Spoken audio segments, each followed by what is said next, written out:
ibiganiro iwanyu bakoresha iyo abashitsi babasuye nibwo umenya ko iwanyu bari VIP nubwo utareba mu kwa papa wawe just ibiganiro niwumva mu biganiro bavugana n'ababyeyi harimo ikintu kijyanye na Rwanda Revenue Authority, EBM, RDB, bijyanye na BK, Bank of Kigali, kumva ibyo biganiro birimo imisoro yaruriye iwanyu barakize pe. Aha nawe kongereho kandi nakahe Rwandeya urimo urabyumva VIP muyoboke nawe ngera kandi kahe Beride.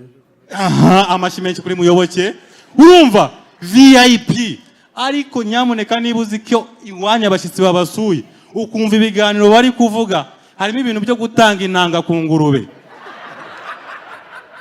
ibiza nibizazane iwanyu bajya batanga inanga ku ngurube aha wowe ngo iki Imfumbire mva Ruganda imfumbire aha ikindi mu bakene kiba kigaragara bajyanye uko kuyimisha aha undi ufite ikindi gisekeje ninde aha iwanyu we nta bintu bajya baganira by'ibiheri ibiheri nibyo baba baganira biratuzengereje rwose aha ngo iki gaze yarazamutse gaze yaramenye icyiciro cyane uri kuzana birebe no muri Car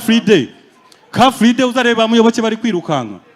usanga ibiganiro biri romantic yo bahuye n'abakire bari muri Kamucaka eje musimeze bite bakatangira bakagenda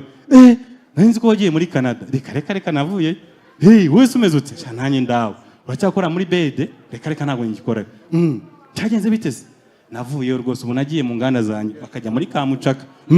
madame ameze ate se araho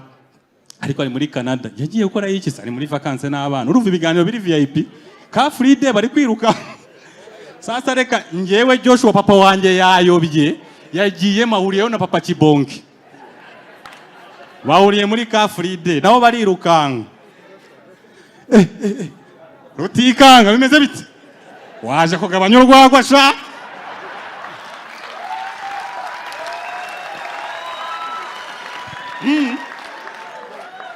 Niko uracyacukura wese nka kerara yewe nazivuyemo pe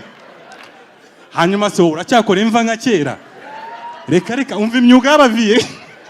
nazivuyemo usigaye gukora ibikisi ubu nsigaye ndi mu birombe ubwo ngo yahinduye akazi yavuye mu mwobo ajya mu wundi